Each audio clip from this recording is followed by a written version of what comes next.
Ya, Assalamualaikum warahmatullahi wabarakatuh. Bertemu lagi dengan saya Bu Kurnia Dwi Aryani dalam mata pelajaran Sejarah Indonesia kelas 12 ya.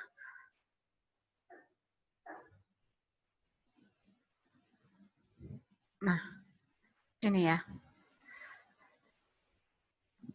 Nah, ini sejarah kelas Sejarah Indonesia kelas 12 IPA dan IPS.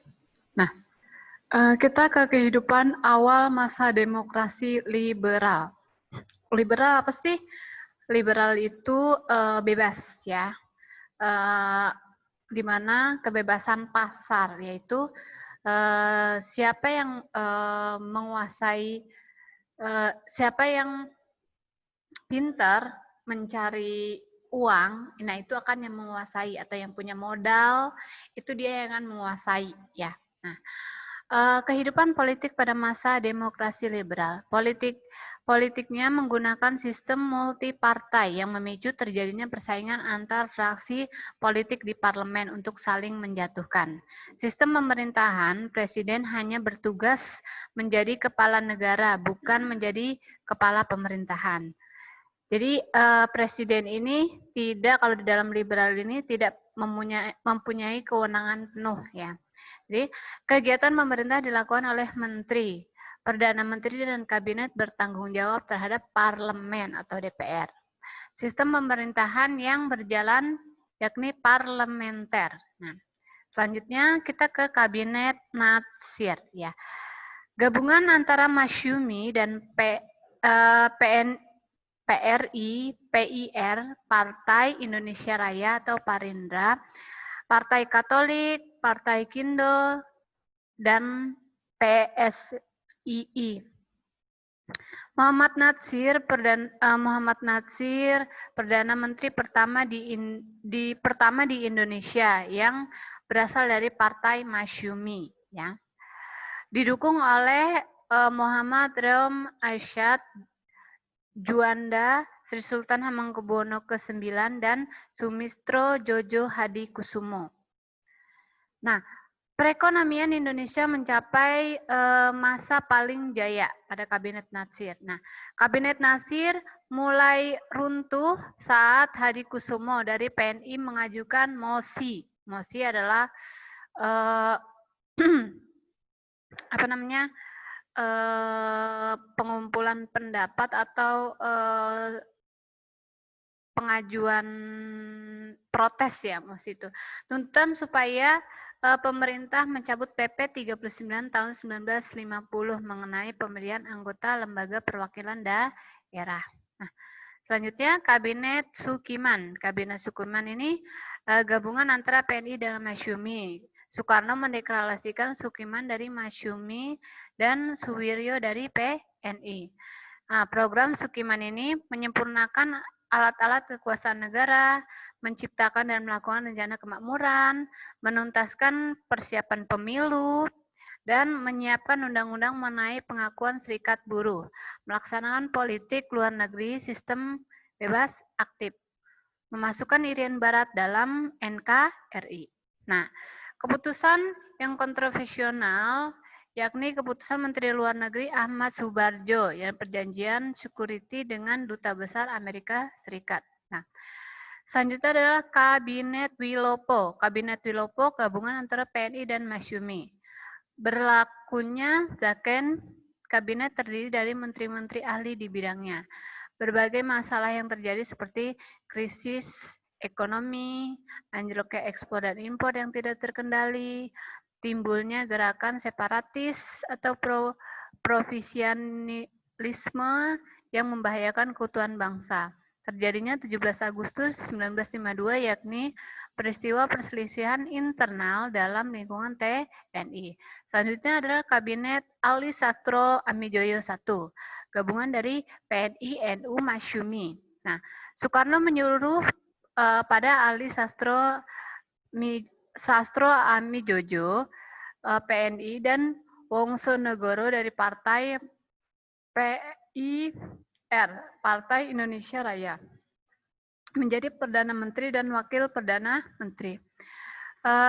Prestasinya adalah prestasi dari Ali Sastro Amijojo menyelenggarakan konferensi KAA, Konferensi Asia Afrika, menyusun panitia pemilu yang diketuai oleh Hadi Kusumo, mengatasi perekonomian dalam kabinet Ali, mengatasi masalah perekonomian. Kabinet Ali meninjau kembali utang pemerintahan dan cadangan devisa sebagai cara membatalkan hasil konferensi meja bundar.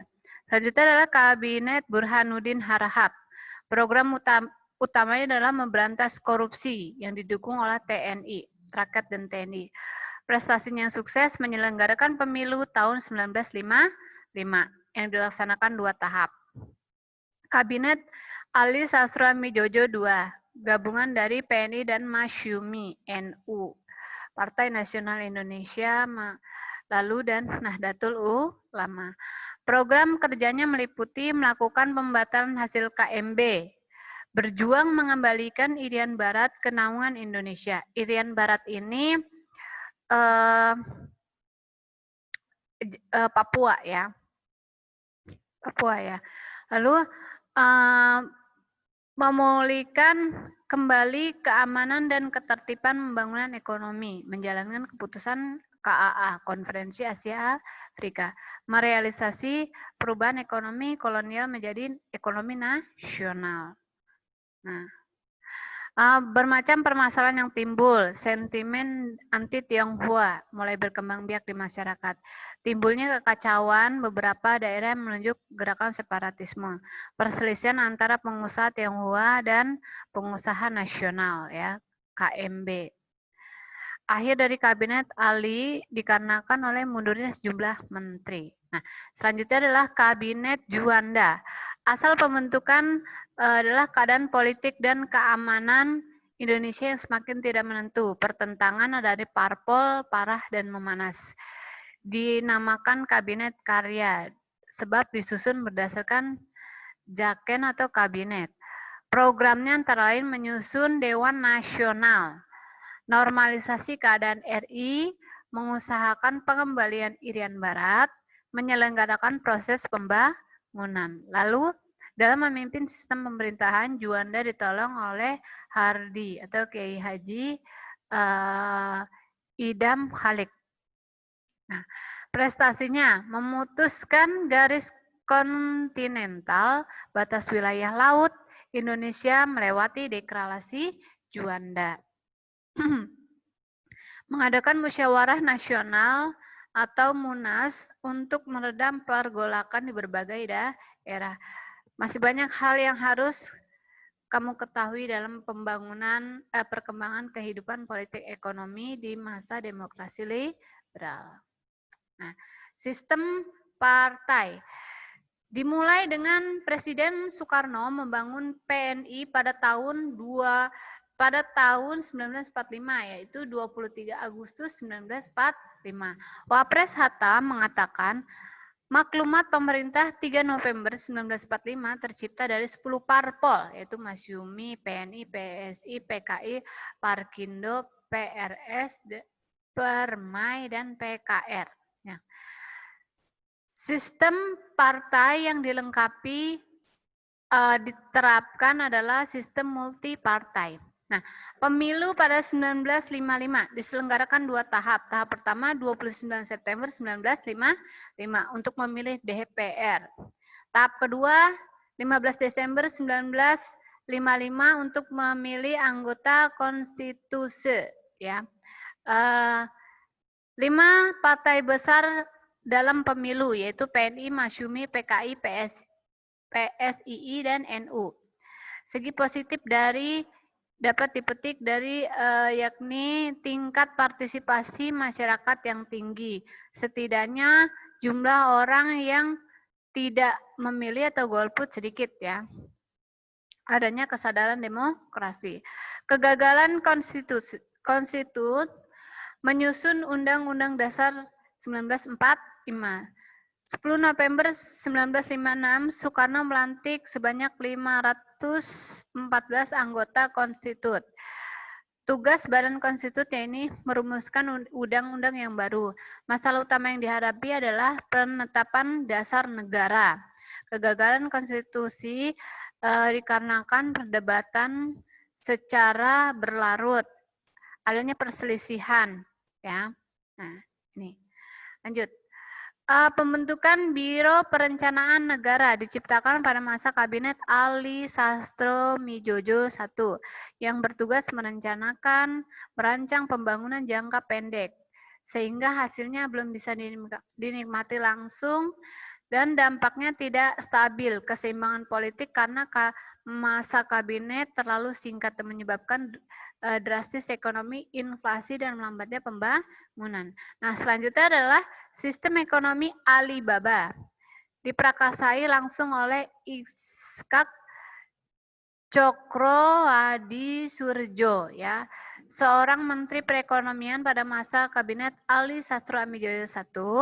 Kabinet yang dilaksanakan yaitu mendorong perkembangannya penguasaan swasta nasional pribumi dalam berusaha merombak ekonomi kolonial berubah menjadi ekonomi nasional. Langkah yang diambil yaitu mewajibkan pengusaha asing yang beroperasi di Indonesia untuk memberikan pelatihan dan tanggung jawab kepada TKI.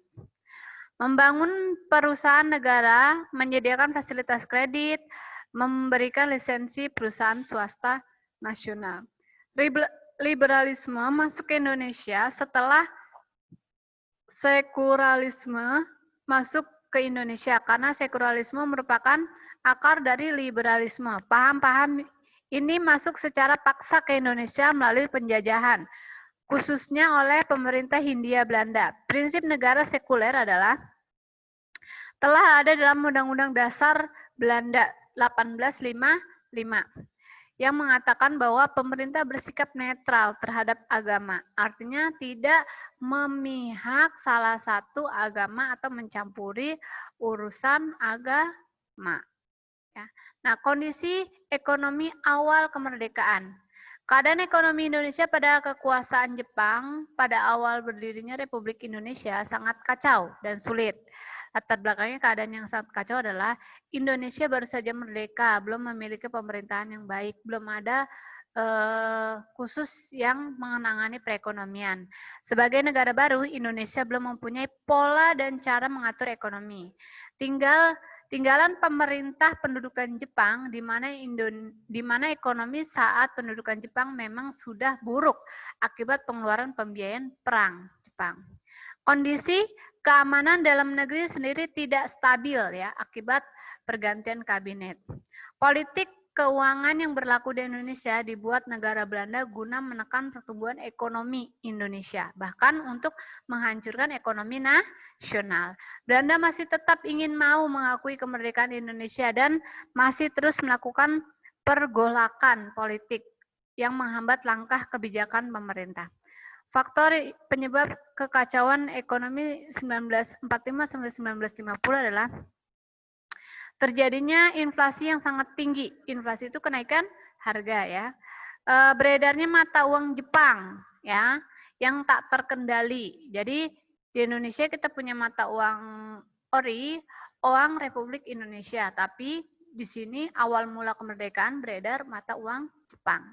Beredarnya mata uang cadangan yang dikeluarkan oleh pasukan sekutu, bank-bank yang berhasil dikuasai oleh untuk biaya operasi dan gaji yang jumlahnya mencapai 2,3 miliar. Republik Indonesia sendiri belum memiliki mata uang, sehingga pemerintah tidak dapat menyatakan bahwa mata uang pendudukan Jepang itu tidak berlaku. Jadi belum ada mata uang asli Indonesia. Jadi mau nggak mau kita mata uang negara lain kita juga nggak bilang itu sah, ya, atau itu nggak sah, ya, karena belum punya mata uang. Nah, inflasi yang terjadi karena situasi tidak terkendali peredaran yang dikeluarkan pemerintah Jepang, di sisi lain tersedianya barang menipis bahkan langka, ya. Nah, karena inflasi ini kelompok yang paling menderita adalah petani, ya, pada saat pendudukan Jepang. Lalu pemerintah Indonesia yang baru saja berdiri tidak mampu mengendalikan dan menghentikan peredaran mata uang Jepang, sebab Indonesia belum memiliki uang. Mata uang The Java Bank, mata uang pemerintah Hindia Belanda, mata uang penduduk Jepang, mata uang yang beredar yang berlaku di wilayah RI. Keadaan tersebut berpengaruh dengan diberlakukannya uang nica di daerah yang diduduki sekutu pada tanggal 6 Maret 1946. Panglima AFNA yang baru adalah Letnan Jenderal Sir Montagu Stopford. Uang nica dimasukkan untuk menggantikan uang Jepang yang nilainya sudah sangat turun saat itu. Upaya sekutu tersebut merupakan salah satu bentuk pelanggaran kesepakatan, yaitu bahwa selama belum ada penyelesaian politik mengenai status Indonesia, maka tidak ada mata uang baru. Karena tindakan sekutu tersebut, maka pemerintah Indonesia mengeluarkan uang kertas baru, yaitu ORI, Uang Republik Indonesia, pengganti uang Jepang. Nah, di sini ada blokade dari Jepang. Nah, blokade Belanda dilakukan dengan memblokir pintu masuk perdagangan RI, terutama jalur laut dan pelabuhan-pelabuhan penting. Blokade dilakukan mulai bulan November 1945. Adapun alasannya, Belanda ingin melakukan blokade ini adalah mencegah masuknya senjata dan peralatan ke Indonesia, peralatan militer, mencegah keluarnya hasil perkebunan milik Belanda dan milik asing lainnya, melindungi bangsa Indonesia dari tindakan-tindakan yang dilakukan bangsa lain. Dengan adanya blokade tersebut menyebabkan barang-barang ekspor terhambat, barang-barang dagang milik Indonesia tidak diekspor, bahkan banyak barang-barang ekspor Indonesia yang di bumi hanguskan. Indonesia kekurangan barang-barang impor yang sangat dibutuhkan. Inflasi semakin tidak terkendali.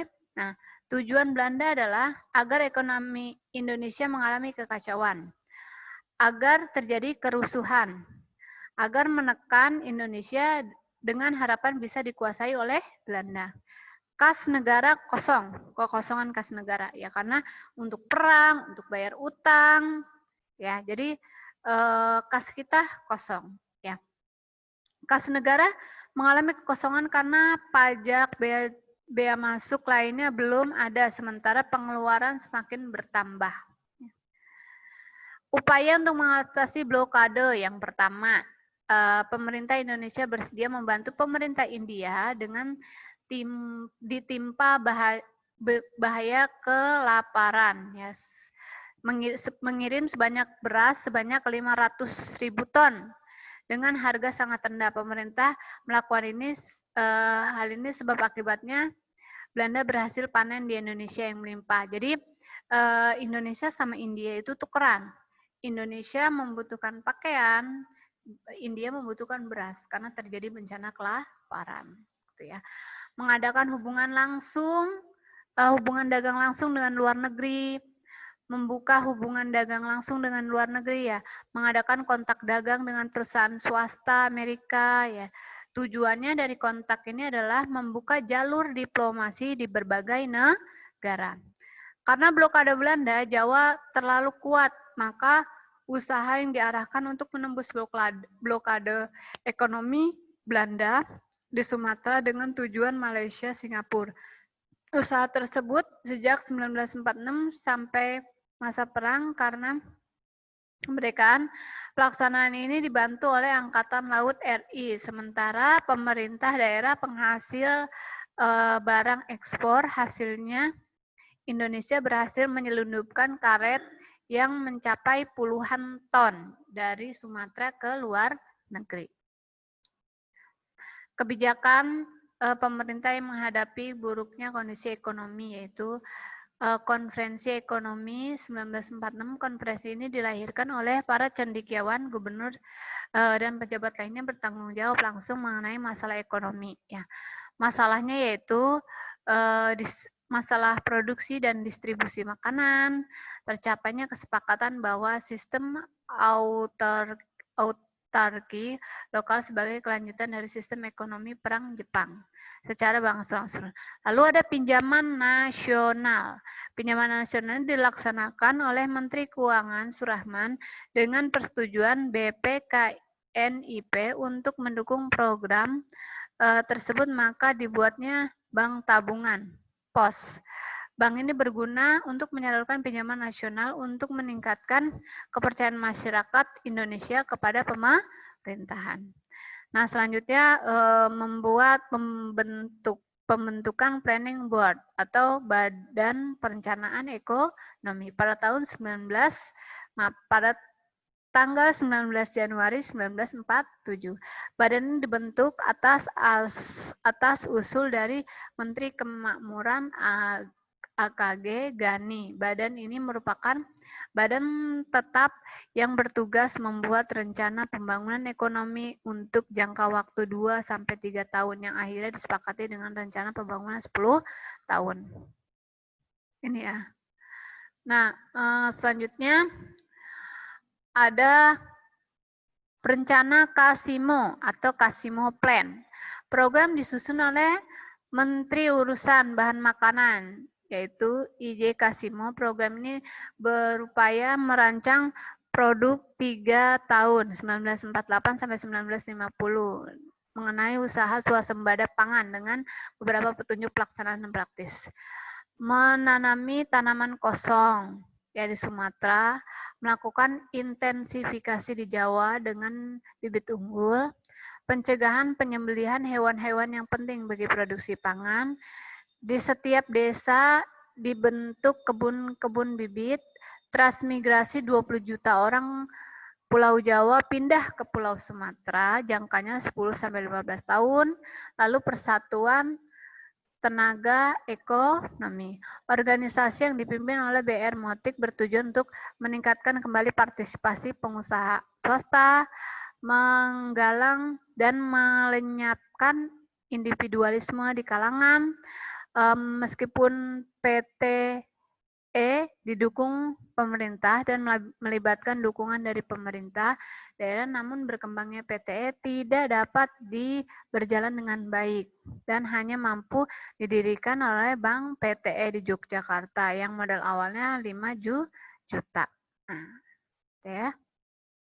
Ada ORI nih, Uang Republik Indonesia.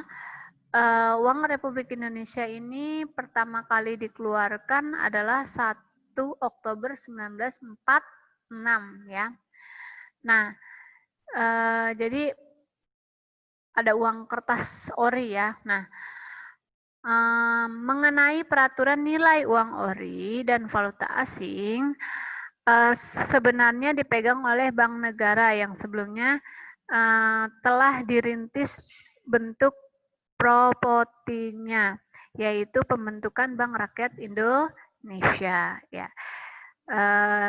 Namun tugas tersebut akhirnya dijalankan oleh BNI, Bank Negara Indonesia, yang dipimpin oleh Margono Jojo Hadi Kusumo. Bank ini merupakan bank umum milik pemerintah yang tujuan awalnya didirikan adalah untuk melaksanakan koordinasi kepengurusan di bidang ekonomi dan keuangan. Udah, mungkin itu saja dari saya.